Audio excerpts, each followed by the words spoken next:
Para que podamos entender la lección de ahora, vamos a repetir rapidito lo que compartimos la anterior semana acerca, hemos empezado una serie sobre el pecado. Hemos dicho que el pecado, si no entendemos la naturaleza del pecado, no vamos a realmente a entender las cosas que hacemos y las vamos a hacer tan fácilmente, cosas que entristecen el corazón de Dios y que puede traer tanto dolor, tanto llanto en nosotros y en nuestras familias y en medio de nuestros hermanos. Amén. Entonces, es como decíamos, debemos entender la naturaleza del pecado. Debemos entender que el pecado es una realidad, no es algo que una pequeña debilidad, como decíamos. Rapidito vamos a compartir para entrar en la prédica de hoy. Segunda de Samuel 12:13 dice, entonces dijo David a Natán, pequé contra Jehová, y Natán dijo a David, también Jehová ha remitido tu pecado, no morirás.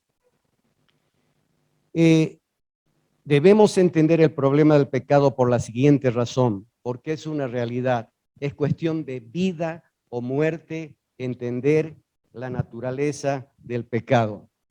Un hombre que no entiende la naturaleza del pecado, es imposible que acepte el ofrecimiento de salvación del evangelio. Para ese hombre el evangelio no tiene sentido. El hombre no salvo no ve el pecado desde el punto de vista de Dios, así como tampoco lo ve desde el punto de vista del hombre. El hombre, cuando no conoce la naturaleza del pecado, no solo no conoce a Dios, sino que no se conoce tampoco a sí mismo. Por naturaleza, todos nos negamos a enfrentar con honradez nuestro problema sobre el pecado. Todos nos negamos a reconocer la verdadera condición de nuestros corazones tal como son.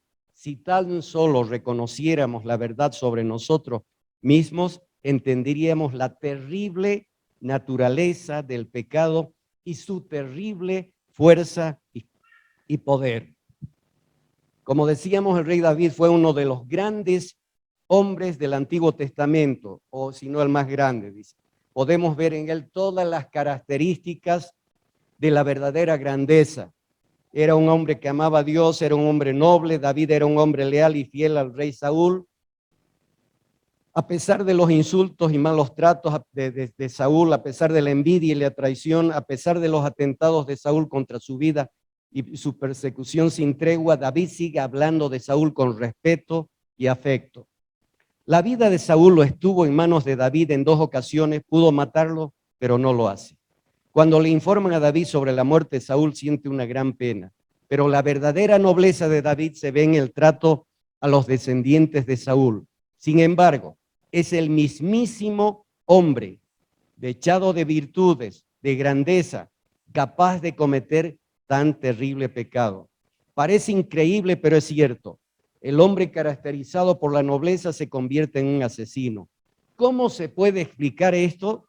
¿Qué es lo que le sucede a un hombre para que se vuelva capaz de cometer una acción tan ruin?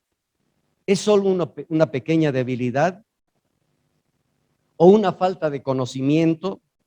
¿O es un olvido pasajero? ¿Saben qué? Hay en nosotros algo profundo, intenso y terrible con un poder tremendo. Está en ti, en mí, está en nosotros. Y su naturaleza es igual en todos. Veámonos a nosotros mismos y a lo que nos ha pasado desde antes. Reconozcamos por un momento las luchas que hay en nuestros corazones. Saquemos a luz nuestros pensamientos y deseos que nos dominan y nos controlan de tiempo en tiempo. ¿Los contaríamos en público? ¿Nos gustaría que todo el mundo los conociera? Si comenzáramos por esto en nuestros debates religiosos, ya no discutiríamos sobre la expiación, la regeneración y las otras doctrinas. Cuando un hombre se conoce a sí mismo y conoce la naturaleza y el problema del pecado, no discute sobre las doctrinas de la gracia, sino que da las gracias a Dios por ellas y las acepta con toda su alma, corazón y mente. Para que entendamos la naturaleza del pecado, veamos los siguientes principios. Primero, debemos entender estos principios. El pecado, lejos de ser una debilidad o una negación, es una fuerza abrumadora y cegadora que derrota aún la naturaleza humana más fuerte. El pecado como poder, como fuerza, no se comprende ni se percibe como debiera. La psicología moderna explica sobre el pecado diciendo que son reacciones biológicas y físicas. La psicología no considera el pecado como una fuerza y un poder independiente del hombre. Sin embargo, el pecado es un poder que puede manipularnos a su voluntad y hacernos creer lo que quiera. Nos ciega los principios de la palabra de Dios. ¿No ve que dice en esa canción? Tu palabra puede sanarnos, Señor. Manda tu palabra. En el caso de David, este deseo pecaminoso lo controlaba por completo. Lo convierte en un hombre diferente de quien es. En 2 Samuel 11, del 21 al 24, Joab dice, era un hombre astuto, no solo era un gran general y guerrero, sino que demuestra ser alguien que conocía el poder del pecado. Joab envía a un hombre a David con un informe de la batalla. Las cosas en el frente de batalla no habían ido bien y Joab había cometido un error. Él sabía que David se enojaría, instruyéndole al mensajero que debía de decir cuando viera a David enojado. Lo único que debía decir es, también tu siervo Urías Eteo es muerto. En otras circunstancias, David hubiera estado preocupado y nervioso por el éxito de sus tropas, por la derrota del enemigo y por el honor del nombre de Israel. Pero debido a su pecado, todas estas cosas no contaban y habían perdido toda su importancia. David desea una sola cosa y mientras la obtenga no le preocupa qué precio sea. No le importa el orgullo del país ni el orgullo de la victoria militar y todo lo demás. Lo ofusca una pasión consumidora. Esto es solo un ejemplo de lo que sucede siempre con el pecado. Pensemos en un hombre con un ataque de ira. Dice y hace cosas que no haría normalmente y de las que después se arrepiente amargamente. Aun cuando las está diciendo, hay una voz en su interior que le advierte, pero no la toma en cuenta. Ese terrible poder en su interior lo controla y es impotente. La envidia, los celos, la malicia y la amargura obran de la misma forma. La persona envidiosa no puede ver nada más que el objeto de su envidia. El que le vaya bien a él no es suficiente y no le satisface. Es el objeto de su envidia lo que importa. Bajo el terrible poder de esta pasión se producen algunas de las cosas más terribles que pueden pasar en la vida. Una persona celosa y envidiosa es en un sentido una persona demente, un maníaco. Pensemos en la venganza que espera la oportunidad de desquitarse. Pensemos en la forma que tienen las personas de arriesgar su reputación, su carácter, su honor y aún su propia vida con tal de satisfacer algún deseo. Un hombre puede amar a su mujer e hijos, pero si es esclavo del deseo de beber, los dejará a un lado. Un hombre puede estar orgulloso de su casa y de sus posesiones, pero si es un jugador lo venderá todo. El pecado echa a un lado todos los otros intereses y controla por completo. El pecado paraliza nuestro discernimiento, por eso nos lleva a las situaciones que hemos visto. Y esto compartimos un poquito aquí de lo que dijo en una prédica el pastor Dillon. El pecado te lleva más allá de lo que pensabas ir, te cobra más de lo que pensabas pagar y te retiene más tiempo de lo que pensabas quedarte. Al pecado le sigue el remordimiento, la ira, el resentimiento, la crueldad, la lujuria, el capricho o lo que sea. Sencillamente no entendemos cómo llegamos a hacer algo semejante. Solo hay una explicación para eso. El poder del pecado nos paralizó, cegó y nos dominó. Un conocimiento del mal no nos protege del pecado. Romanos 3:20, por medio de la ley es el conocimiento del pecado. Ese no es el remedio. Romanos 7:19 dice, porque no hago el bien que quiero, sino el mal que no quiero, eso hago. Esa es la confesión de un hombre capaz, con conocimientos y cultura, un hombre experto en la ley, fariseo de fariseo, el conocimiento es excelente, pero no es una protección contra el pecado. Segundo, el pecado es completamente indefendible y merece castigo. Segunda Samuel 12 elimina cualquier excusa o disculpa que se pueda ofrecer por el pecado. Este principio nos muestra que el propio hombre condena el pecado y dice que merece el más severo de los castigos. Esa es la jugada maestra del profeta Natán con David. Hace que David pronuncie un veredicto sobre su propia persona. El problema en la cuestión del pecado es que siempre estamos a la defensiva, siempre nos estamos defendiendo y tratamos de excusar nuestras acciones. Somos capaces de convencernos a nosotros mismos de que todo está bien y por lo tanto no merecemos ningún castigo por nuestra acción. Veamos lo que dice Dios del pecado de David. Segunda Samuel 11:27 dice, mas esto que David había hecho fue desagradable ante los ojos de Jehová.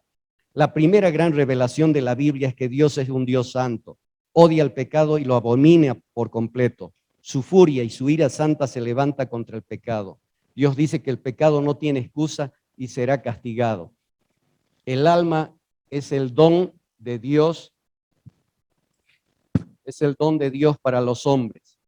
No estamos hechos para utilizarla para nosotros mismos y nuestro propio placer. Dios nos ha dado este tesoro para que lo guardemos y cuidemos y al final rindamos cuenta a Dios por nuestra administración. Ningún hombre tiene derecho a vivir como quiera ni a tratar la imagen de Dios como le plazca. El pecado es robo y apropiación indebida. El hombre se ha convertido en un rebelde que utiliza la propiedad de Dios para sus propios fines. ¿Qué has hecho tú con tu alma? ¿Qué has hecho con la vida que Dios te ha dado durante un tiempo? Considera lo que estás haciendo. Tus pecados están bajo tu propia condenación, sin mencionar la de Dios. El pecado es completamente indefendible y merece el castigo.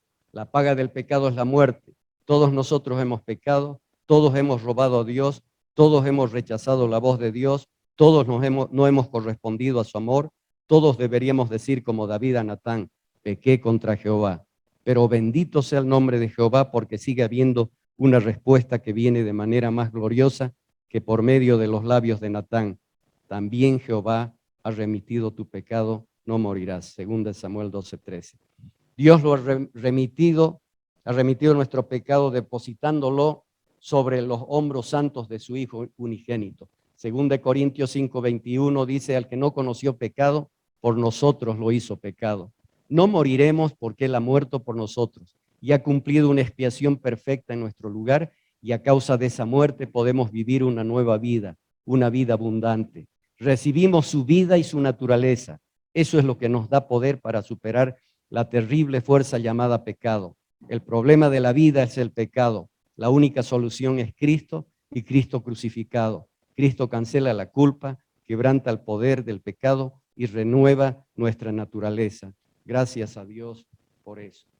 Eso es para que podamos entender de lo que vamos a hablar ahora.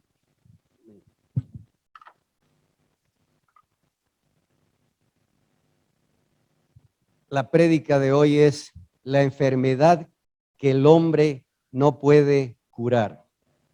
La enfermedad que el hombre no puede curar. Segunda de Reyes 5:1, por favor. Segunda de Reyes 5:1.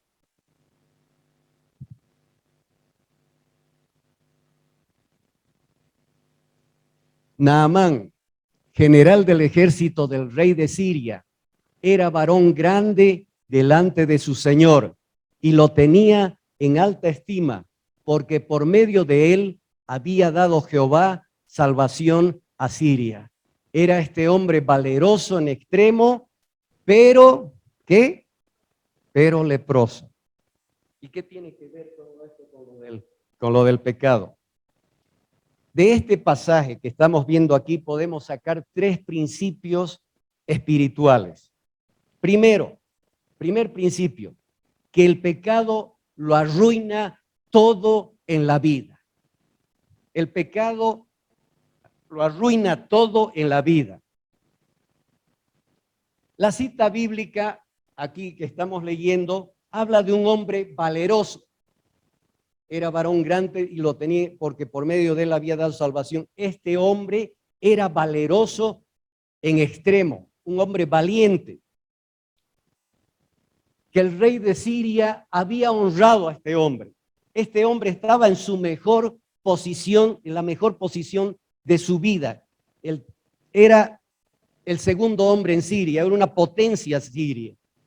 Y era bien visto, un gran general, un gran guerrero. Había tenido éxito en sus campañas militares. O sea, era un hombre considerado de lo más alto, un gran hombre, digamos. Lo tenía el rey de Siria en alta estima, dice, porque por medio de él había traído salvación, por Jehová había traído salvación a Siria. Dios en control de cada cosa, de cada circunstancia. Era un varón de gran estima delante de su Señor, pero viene al final, viene esta palabra, pero. Este es el pero que daña todo, que es el pecado, pero leproso. Tanto en el Antiguo como en el Nuevo Testamento, la lepra tipifica el pecado, es un ejemplo del pecado, la lepra. Podemos decir un hombre que ha pecado que está leproso. Es así, es lo que habla la palabra.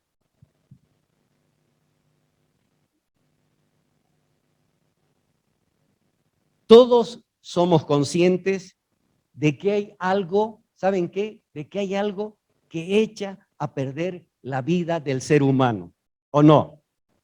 Podemos estar en la cúspide, lograr, digamos, si alcanzo tal cosa, voy a ser el hombre más feliz, voy a alcanzar lo que anhelaba, mis sueños, mis planes, si logro tener eso. El hombre tiene eso y es feliz. ¿Alcanzó la perfección? ¿Por qué? Porque siempre hay algo en esta vida que lo echa a perder todo. Todo.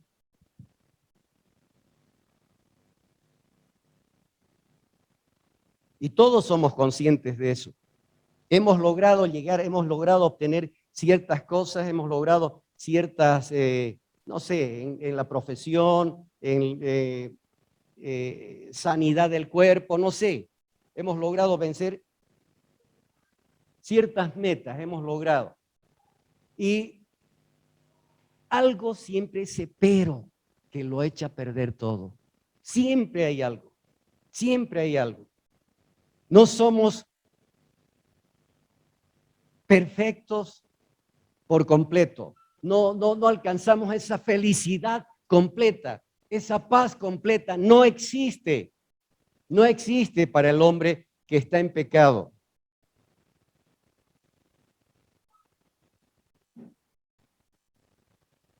Como decíamos, la lepra es un ejemplo del pecado.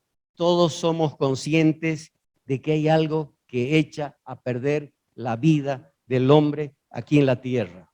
A pesar de que de los avances en todos los campos en la sociedad humana en nuestros días. Hay tanto avance. A ver, comparemos o sea, me decía el suegro del pastor Gorini, me decía, yo le digo, ¿qué diferencia de Bolivia con Estados Unidos?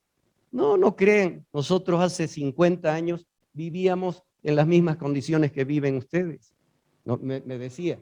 Y realmente, pero pese a tantas cosas, tantos avances ahora en todos los campos, ¿ustedes creen que se ha alcanzado la perfección, que todo está a 100 puntos? A pesar de todos los progresos en el área del conocimiento, especialmente en la medicina y la cura de enfermedades, a pesar de todos los avances en la vivienda, en la educación, en la cultura, ¿ustedes creen que todo está perfecto? ¿Que todo está bien? Podríamos decir, pero tanta cosa, hay tanta cosa, tanto avance, los avances científicos y tantas cosas. ¿Ustedes creen que el mundo está en mejor posición hoy que antes? ¿sí? Con tanto avance, ¿por qué no está en mejor posición? ¿Por qué? Si hay tantas cosas, cualquiera podría decir, wow, qué diferencia con años anteriores, con 50 años atrás. ¿Por qué el mundo o sea, con tanto esfuerzo va avanzando y avanzando supuestamente hacia la perfección? ¿Por qué no está en esa, todas las cosas caminan bien?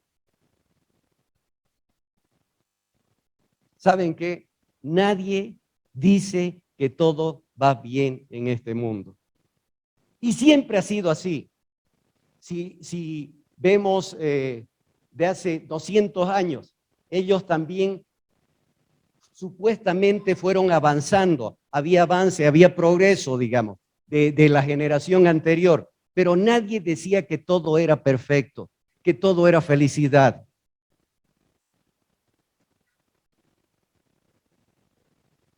Siempre ha sido así, desde la caída, desde que el pecado entró en el mundo. Todo sería perfecto, pero el pero siempre está presente en cada generación, ¿o no? Desde el inicio de la historia, desde la creación, desde la caída, siempre ese pero, esa lepra, ese pecado está presente, echándolo todo a perder. ¿Y no creen que nosotros estamos excluidos?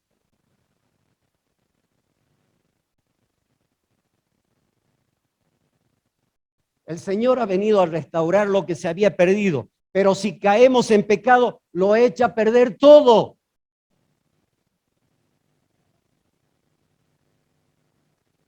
Pero nosotros por lo menos sabemos dónde ir para encontrar sanidad.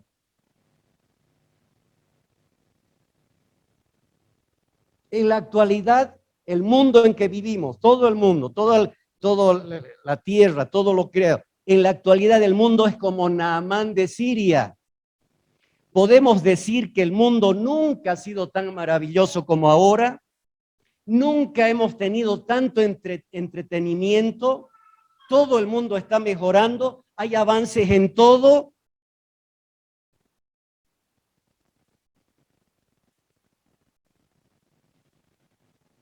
¿Ustedes creen que el mundo es perfecto? No lo es. No lo es. ¿Por qué? Porque hay un pero. Hay algo como la lepra de Naamán que lo arruina todo. Justo cuando creemos que todo parece perfecto, aparece este pero y no podemos librarnos de él, ¿o no? Cuando tenga esto, cuando tenga esta casa, cuando tenga, alcance esta otra profesión, cuando, no sé, siempre hay un pero. Cuando logren llegar hasta cierta posición, uy, ahí sí que va a ser chévere, 100 puntos todo.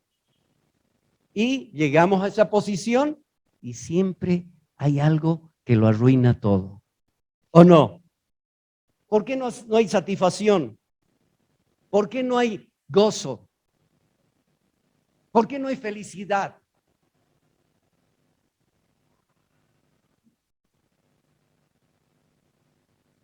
Justo cuando creemos que todo parece perfecto, aparece este pero y no podemos librarnos de él. Desde que entró el pecado en este mundo, la vida del hombre nunca ha sido completa. En el principio, cuando Dios creó al hombre, ¿cómo era su vida? ¿Cómo era la vida del hombre? Completa, perfecta, estable.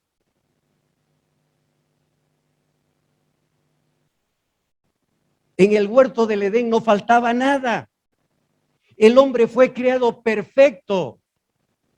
¿Por qué? Porque tenía comunión íntima con Dios. Disfrutaba de todas las cosas. Y el hombre, ¿por qué no puede disfrutar ahora de las cosas? ¿Por qué? Porque hay ese pero, hay esa lepra que se interpone.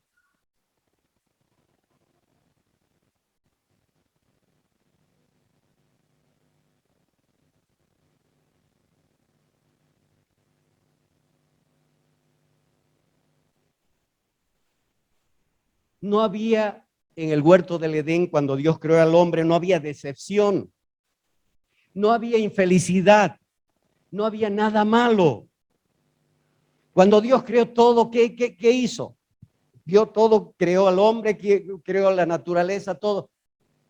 Miró y dijo, es bueno en gran manera. Todo es bueno.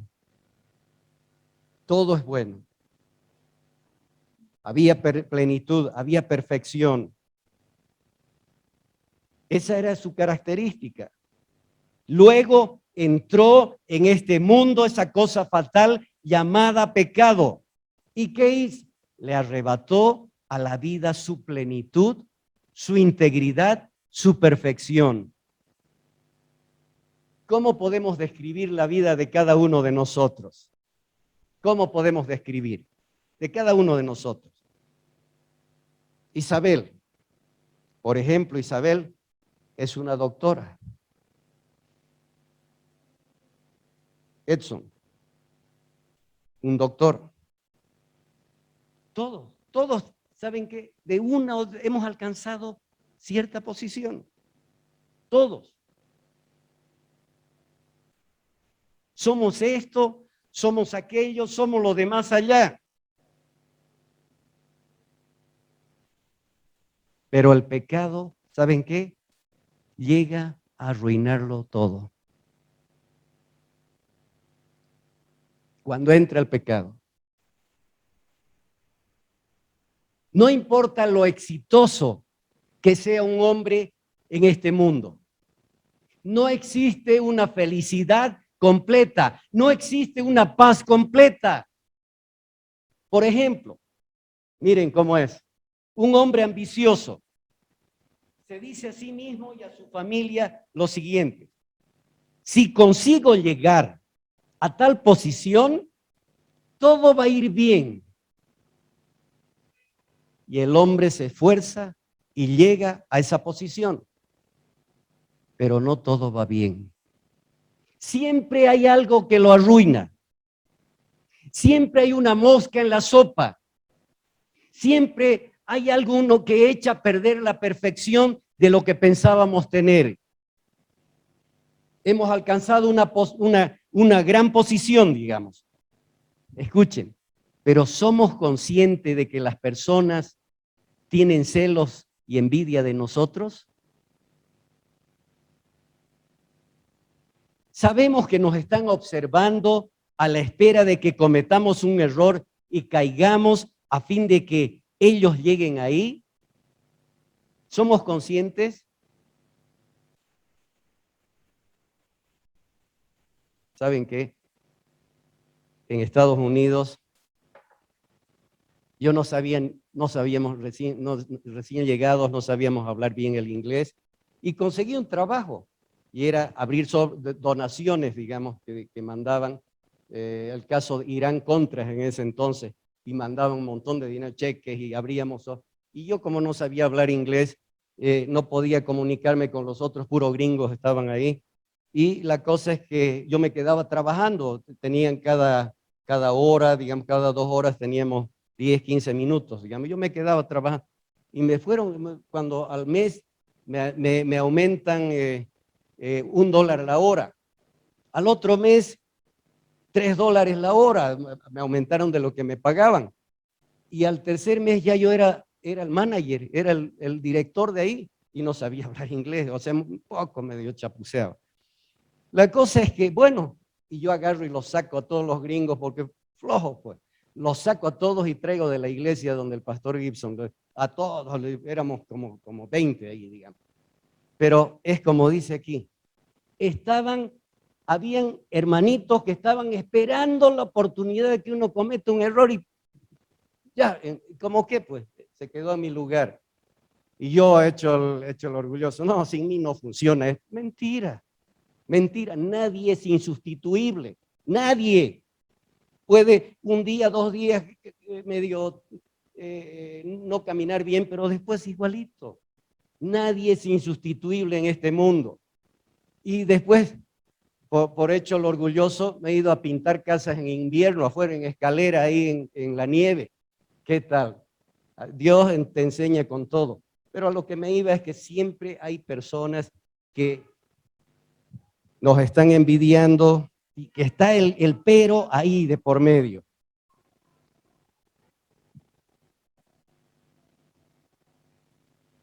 ¿Saben que esas personas no se sentirían infelices si enfermáramos y tuviéramos que retirarnos? Hay un poeta que dice, escuchen bien, hay un poeta que dice, incómoda descansa la cabeza que porta la corona. Incómoda descansa la cabeza que tiene la corona, que porta la corona. ¿Por qué? ¿Por qué?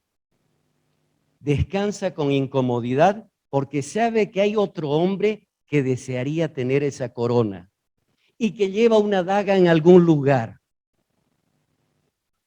¿Acaso no dice, justo aquel con el que iba a la casa de Dios a ofrecer sacrificio, justo ese vino y me traicionó, diga? Sí.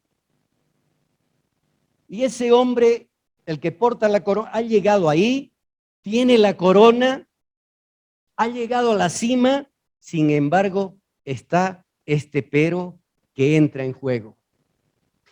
Siempre hay algo malo. La Biblia está llena de esto. En el libro de Esther está Amán, que era el favorito del rey Asuero. Esther 3, 1 al 4, por favor. Y luego Esther 7, del 9 al 10. Esther 3, del 1 al 4. Después de estas cosas, el rey Asuero engrandeció a Amán, que era su favorito, así como lo que hablamos de, ¿cómo es este?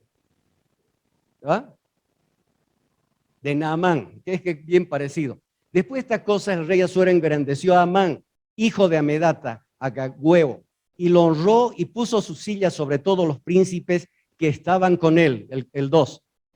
Y todos los siervos del rey que estaban a la puerta del rey se arrodillaban y se inclinaban ante Amán porque así lo había mandado el rey. Pero Mardoqueo ni se arrodillaba ni se humillaba, el 3. Y los siervos del rey que estaban a la puerta preguntaron a Mardoqueo, ¿por qué traspasas el mandamiento del rey? Hemos dicho hasta el 4. Aconteció que hablándole cada día de esta manera y no escuchándolos él, lo denunciaron a Amán para ver si Mardoqueo se mantendría firme en su dicho, porque ya él les había declarado que era judío. Pasemos al Esther 7 del 9 y 10. Y dijo Arbona, uno de los eunucos que servían al rey, he aquí en casa de Amán la horca de 50 codos de altura, que hizo Amán, dijo, este no se me arrodilla, este es así, así, lo voy a hacer ahorcar, digamos. Que hizo Amán para Mardoqueo, el cual había hablado bien por el rey. Entonces el rey dijo, colgadlo en ella. 10. Así colgaron a Amán en la horca que él había hecho preparar para Mardoqueo y se apaciguó la ira del rey. Así vemos que nada es perfecto. Él estaba en una gran posición, era el segundo hombre, imagínense, pero las cosas son como son. Entró algo y ese pero, y ahí está. En ocasiones los problemas son los demás. Otras veces el propio hombre, su carácter, su constitución. Cuando leemos la historia de personas que se han destacado en sus profesiones, cualquier profesión que sea, si investigamos sus vidas, puertas adentro, ¿qué vamos a encontrar? ¿Qué vamos a encontrar? Que son víctimas de su propio carácter. A veces admiramos y envidiamos a los artistas de cine, ¿o no? Famosos, ¿o no? Uy, qué bárbaro, tiene dinero, tiene fama, ¿qué le puede faltar? Y los envidiamos a veces. Pero ¿saben qué? No sabemos lo que han hecho, qué cosas han pasado para llegar a esa posición. Y no sabemos cómo terminan sus vidas.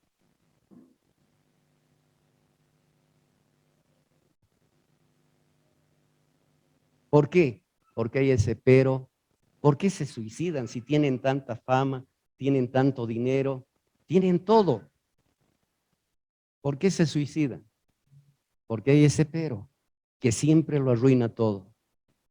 Hay esa lepra, hay ese pecado que siempre lo arruina todo.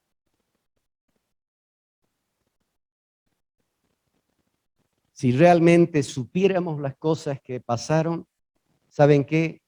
Entraríamos, pudiéramos ver sus vidas, descubriríamos su lepra, su herida abierta.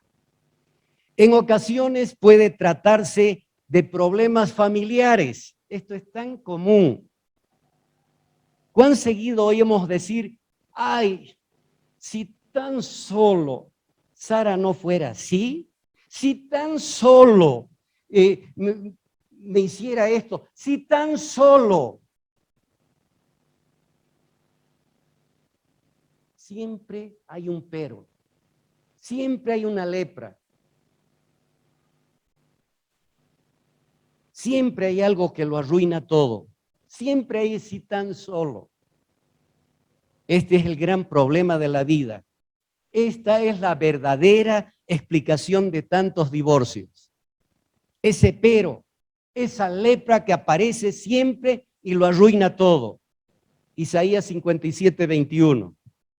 Isaías 57, 21.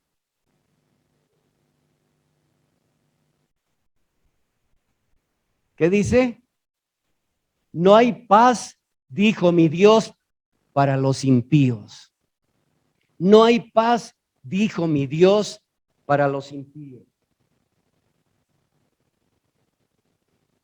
No importa lo maravillosa que parezca la vida o lo lejos que pueda llegar una persona, el pecado aparece como la lepra y lo arruina todo. El pecado nos hace infelices. Si seguimos la vida de pecado, si seguimos la vida del mundo, el camino del mundo, vamos a conocer la infelicidad y la aflicción. Nos vamos a dañar a nosotros mismos y vamos a dañar a los demás. Donde quiera que hay pecado, hay dolor y amargura. Eso es lo que la Biblia dice. Eso es lo que la Biblia habla. Eso es lo que la Biblia enseña. El pecado, como la lepra, no respeta a las personas. El pecado no dice, ah, no, este es tal cosa, tiene un título. ¿Qué le importa al pecado? No le importa, así como no importó que Naamán sea el favorito del rey de Asiria o que Amán fuera del otro, igualito. Entra el pecado y chao, digamos. Sí, sí.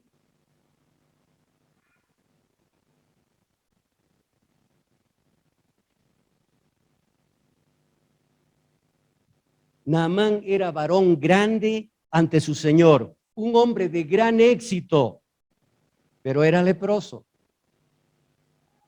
No importa quiénes seamos ni qué seamos, el pecado es el problema. Todos estamos sujetos a él, al pecado. Todos lo sufrimos. Cuando se trata del pecado,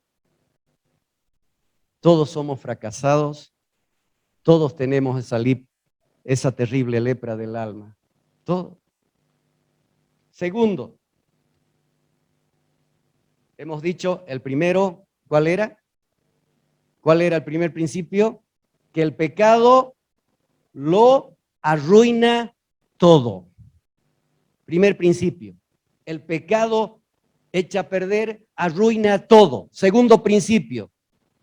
El hombre en la mejor situación posible, en la mejor posición que esté, no puede afrontar este problema. Esa es la historia de Naamán. Naamán había ido a todos los médicos del reino, pero no pudieron curarlo. Naamán seguía padeciendo y su enfermedad empeoraba. No podía hacer nada. El rey de Siria hubiera hecho todo lo que estuviera a su alcance para sanar a este hombre, a este favorito, pero no pudo hacer nada.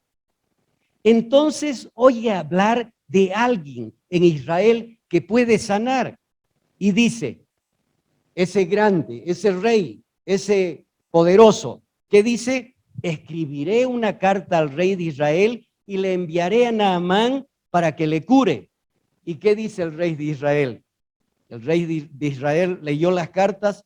¿Qué hace? Rasga sus vestidos. ¿Por qué? Por impotencia, porque él no podía hacer nada. Rasgó sus vestidos y dijo, soy yo Dios que mate y dé vida para que éste envíe a mí a que sane a un hombre de su lepra. Lo que está buscando es un pretexto para invadir Israel.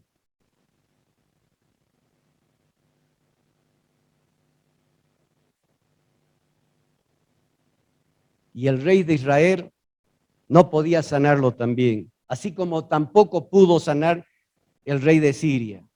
Ambos eran incapaces para curar a Naamán de su lepra.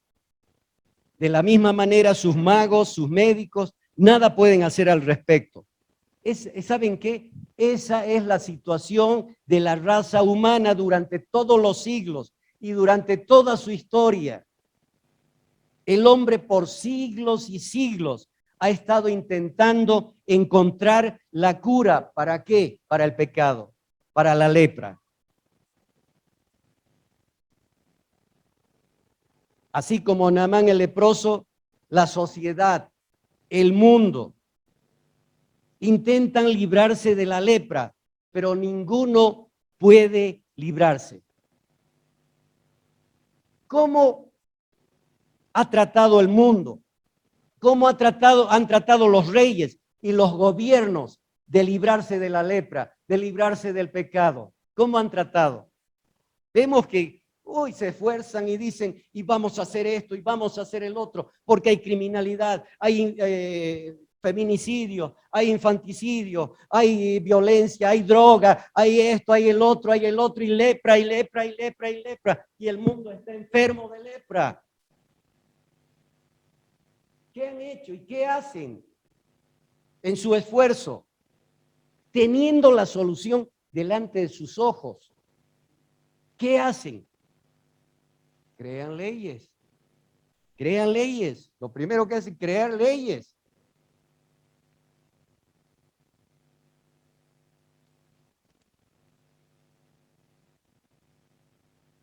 Nunca antes nuestra sociedad ha tenido tantas leyes, pero la lepra permanece. El hombre sigue estando enfermo, sigue sintiéndose desgraciado e infeliz, sigue fracasando. ¿Y cuál es el problema? ¿Por qué se comportan así las personas? ¿Por qué hay tanta violencia en el mundo? ¿Por qué hay tanta infelicidad en el mundo? ¿Por qué la criminalidad sigue en aumento? ¿Por qué? Si hay leyes y leyes y leyes.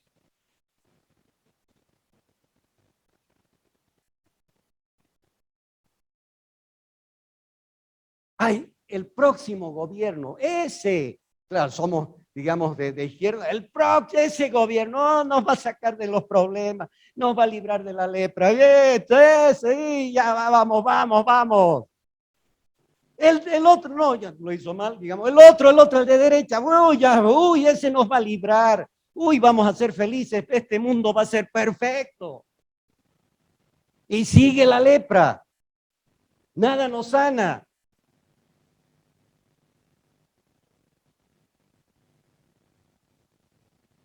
Establecieron la pena de muerte, con eso creyeron que iba a parar, siguió, aumentó. Cuando han creado esa ley en contra del feminicidio, ¿paró? Cualquier cosa, la droga, se han creado leyes, se han creado instituciones. El mundo tratando de sanar la lepra, tratando de encontrar una cura para el pecado.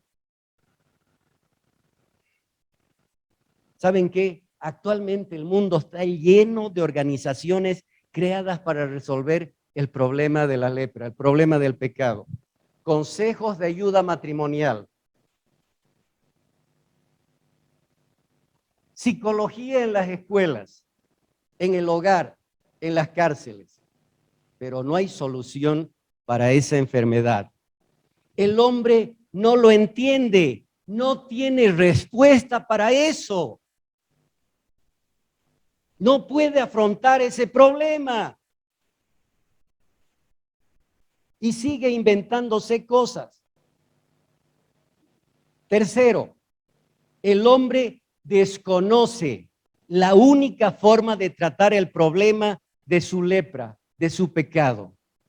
Desconoce la manera de tratar el problema de su lepra, de su pecado.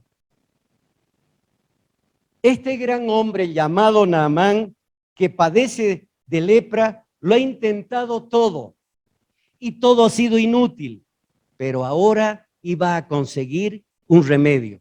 La solución estaba en el profeta Eliseo. Los grandes hombres del mundo, las grandes personas del mundo, no conocen la solución para la enfermedad de la lepra, tanto en los tiempos de Naamán como en nuestros tiempos. ¿Saben qué? Es el privilegio de estar aquí, en este púlpito. ¿Saben qué? Yo no me encontraría en este púlpito si no hubiera una solución. ¿Por qué estaríamos hablando de la lepra y qué hacemos con la lepra y que aquí, que allá? Pero aquí dice cuál es el remedio para la lepra. Y para eso el Señor nos pone aquí, para anunciar una solución, un remedio para la lepra, un remedio para el pecado. Pero el mundo, ¿saben qué hace? No presta atención, ¿o no? No, ¿qué son estos cristianos? Puro, es una tropa de borrachos, una tropa de prostitutas. ¿No dicen eso?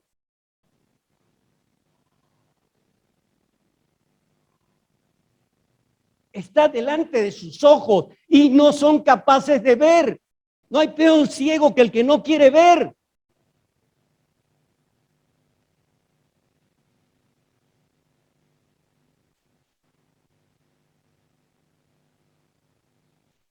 El mundo no está consciente que la respuesta está a su alcance.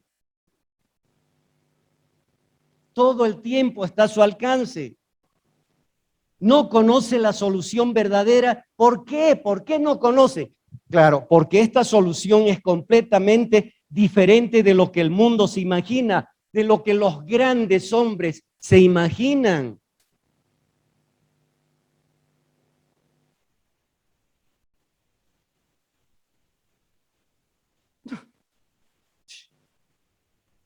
Es como le hablábamos a un pariente, pero ustedes, por favor, ustedes son leídos, son escribidos, digamos, así. Tengan dos dedos de frente. No me hablen de esas cosas.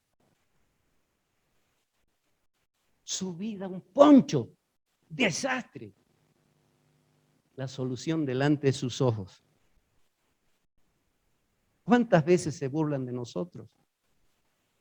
Ustedes son marcianos. Porque ellos quieren grandes cosas. Los grandes hombres quieren grandes cosas. No como pues la iglesia, por favor. Segunda de Reyes 5:2. Segunda de Reyes 5:2. Y miren cómo obra Dios. Vean, no es lo que el hombre piensa. Y de Siria habían salido bandas armadas y habían llevado cautiva de la tierra de Israel a una muchacha, la cual servía a la mujer de Naamán. Era la empleada, era la doméstica de Naamán, de la esposa de Naamán.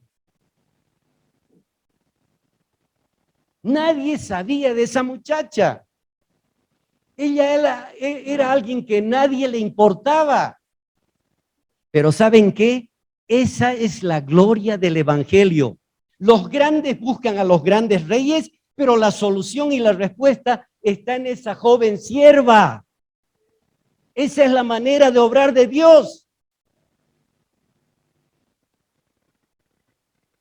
La respuesta al problema no está en el palacio, no está en la corte, ni en los sabios y astrólogos, está en la cocina, el lugar más bajo y humilde.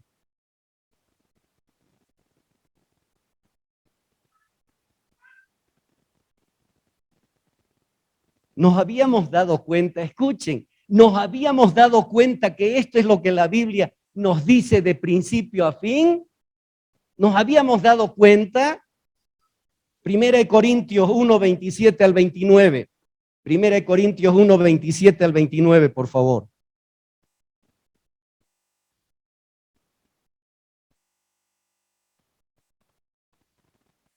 Sino que lo necio del mundo, ¿qué cosa? Lo necio del mundo escogió Dios, ¿para qué? Para avergonzar a los sabios. Y lo débil del mundo escogió Dios, ¿para qué? Para avergonzar a lo fuerte. ¿Cómo ven ustedes? Esa es la manera de obrar de Dios. Pero los grandes tienen que... Oh, no, ¿cómo puesecito? Es una historieta. Pues.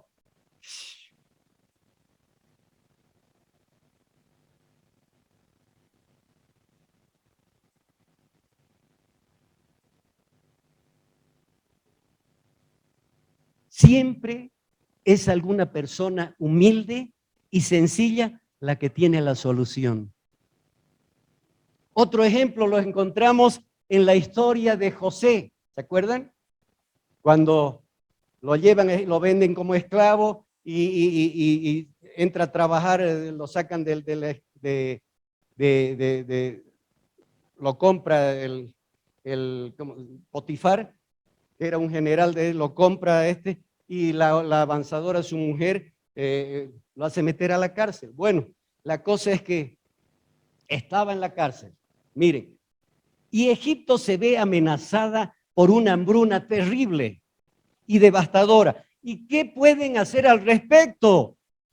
Faraón tiene un sueño y no lo entiende, no sabe qué significa ese sueño.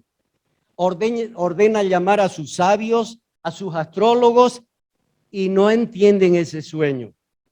Nadie tiene la respuesta. ¿Y de dónde viene la respuesta? De la cárcel. De la cárcel. Es la manera de obrar de Dios.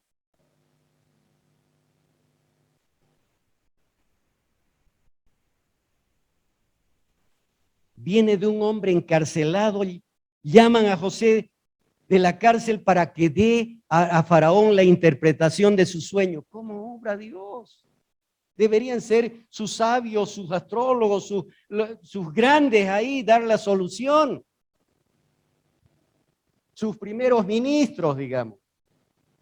Por medio de este desconocido, Egipto se libra de la hambruna. Y con propósito más allá también. Lo mismo sucede en la historia de David y Goliat, ¿o no? ¿Fue el rey el que derribó a Goliat? ¿Fue el rey? Estaba haciéndose pis de miedo. ¿Fue un gran general? Otro, mejor no digo nada.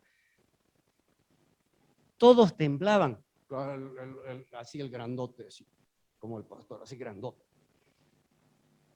¿Quién puede enfrentarme a todo el ejército? Ay, oculto. Que manden a su mejor hombre. Hasta que vas con un chango, así, vas con la comida, llevando la comida. Y escucha, ¿qué dice ese chango? ¿Qué? Están hablando contra mi Señor, contra mi Rey, contra mi Dios. Y como siempre los hombres, ¿no? Con sus grandes ideas, le ponen la armadura y todo arrastrado, apenas no podía moverse con la armadura. No podía usar la espada. Pero eso sí, podía usar una honda y una piedra y eso bastaba.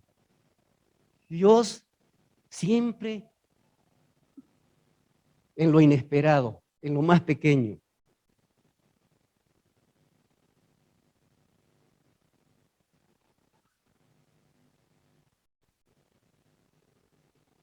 Ese es el mensaje de la Biblia. El hombre busca grandes cosas, pero Dios lo hace de esta manera. El ejemplo más grande de la manera de obrar de Dios lo vemos en el Señor Jesucristo, el Hijo de Dios. Todo el mundo buscaba un Mesías, esperaban un Mesías, descendiendo de los cielos con sus ejércitos. Y millones así. Eso esperaban los grandes, eso esperaba todo Israel. Pero Él vino a un lugar donde nunca pensaron mirar. Nació en Belén, una de las ciudades más despreciables de Judá. El Salvador del mundo no nació en Jerusalén, la capital de Israel, sino en un establo de Belén. Los reyes no sabían nada, el pueblo lo desconocía. Siempre el mismo principio, lo desconocido, lo inesperado. ¿Dónde pasó el tiempo esta persona cuando fue adulta? Se pasaba el tiempo predicando a un grupo de personas pobres y vulgares. Los grandes hombres se ofendieron, estaban ofendidos, diciendo, si es el Hijo de Dios, ¿por qué no va a Jerusalén? ¿Por qué está en Michipueblo ahí? ¿Por qué no se declara rey? ¿Por qué no reúne un ejército y nos libera del poder de Roma? Este carpintero siempre está ahí en Galilea con su grupo de personas vulgares. No puede ser un gran hombre. Al final lo vieron crucificado y dijeron, ¿este es vuestro Salvador? ¿Es esa vuestra salvación? No, la salvación no se obtiene en establos, en cocinas. Queremos algo grande. Pero no es la manera de obrar de Dios. Solo hay una respuesta para los problemas de la sociedad actual. Solo hay una respuesta para el problema de la lepra, para el problema del pecado, para esa enfermedad. Solo hay una solución.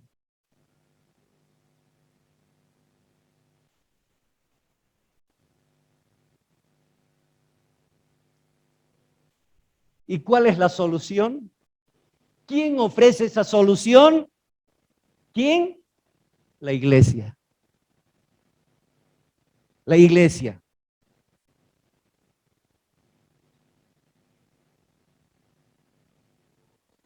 Pero la mayoría de las personas en este mundo no están interesadas en la iglesia. Quieren algo grande.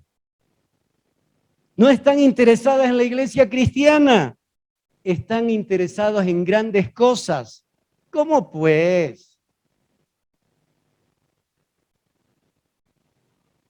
Solo hay una solución para el pecado y es el mensaje de salvación. Y solo la despreciada y ridiculizada iglesia cristiana tiene la respuesta. La iglesia tiene una respuesta para el problema, tiene un remedio para la enfermedad. El poder de Dios es capaz. Amén. Marcos 10:27.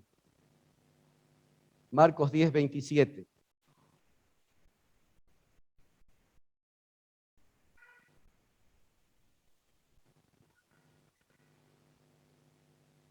Marcos 10:27.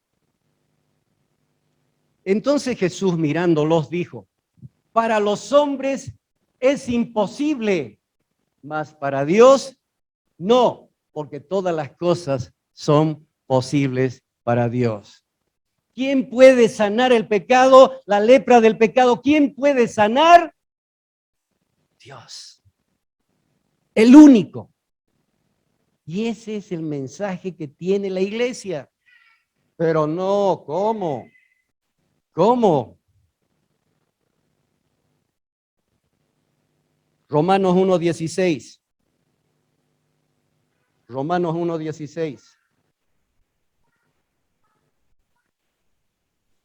Porque no me avergüenzo del evangelio, ¿Por qué? ¿Por qué no me avergüenzo del evangelio? Porque es poder de Dios. ¿Para qué? Para salvación a todo aquel que cree, al judío primeramente y también al griego. 1 Corintios 1:23. Aquí vamos a ver por qué, teniendo la solución delante de sus ojos, no creen. Pero nosotros predicamos ¿a quién? A Cristo crucificado. Para los judíos ciertamente tropezadero, y para los gentiles es una locura que ustedes digan que hay remedio para la lepra, que hay remedio para el pecado. Locura, locura.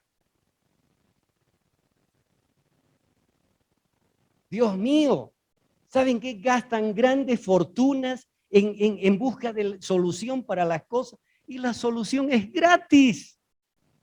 Gratis. Gratis la solución para el pecado, la solución para la lepra.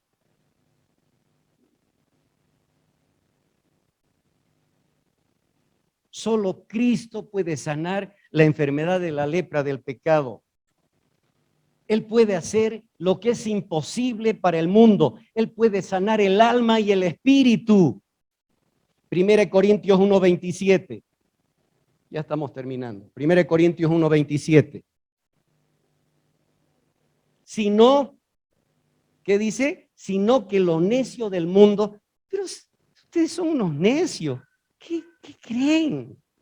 Sino que lo necio del mundo escogió Dios, ¿para qué? Para avergonzar a los sabios, y lo débil del mundo escogió Dios, ¿para qué? Para avergonzar a lo fuerte. A lo fuerte. Los sabios, según la carne, se burlan de Cristo. ¿Por qué? O del cristianismo. ¿Por qué? ¿Por qué? ¿Por qué se burlan? ¿Saben por qué? Porque están enfermos, porque son leprosos, son pecadores.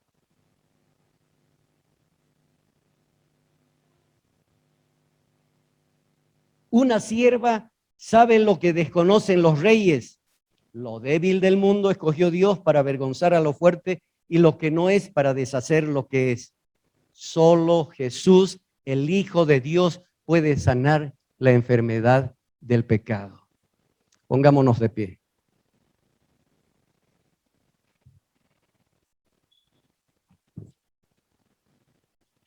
Gracias, Padre. Gracias, Señor.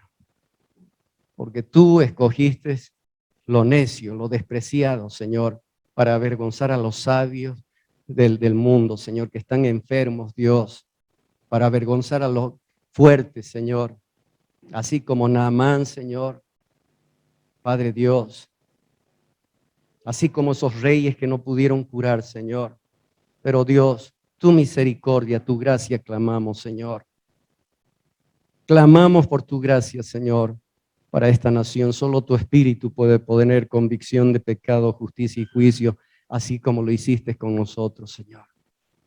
Líbranos, Señor, de esa lepra, líbranos de ese pecado, de esa enfermedad, líbranos, Señor. Padre Dios, por favor, Señor, tu palabra dice que justo no hay uno, pero Dios, es tu justicia la que clamamos, Señor. Tu justicia atribuida a nosotros, Señor.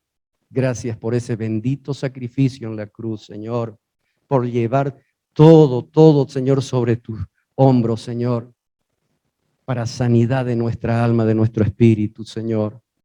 Gracias, Padre. Gracias, Señor. No alcanzan las palabras para agradecerte cuánto has hecho por nosotros, Señor. Así como has traído luz sobre nuestras vidas, trae luz sobre los ciegos, Señor, sobre los gobernantes, Padre Dios, sobre los grandes. Trae luz, Señor, que ellos puedan ver dónde está la solución, Señor. Solo tú puedes hacer eso, Señor. Solo tú, Señor, mientras nosotros seguimos hablando tu palabra, seguimos, Señor, compartiendo, oh Señor, la solución, Dios. Solo en ti está la solución, Padre. En el nombre de Cristo Jesús, tu Espíritu Santo, Señor, aún, Señor, librándonos de todo pecado, librándonos de todo peligro, Señor, de toda maldad, Señor. Gracias, Señor, por tu paciencia, por no haber desmayado, Señor, cuando nosotros andamos perdidos en nuestros delitos y pecados y nos atrajiste a ti, Señor.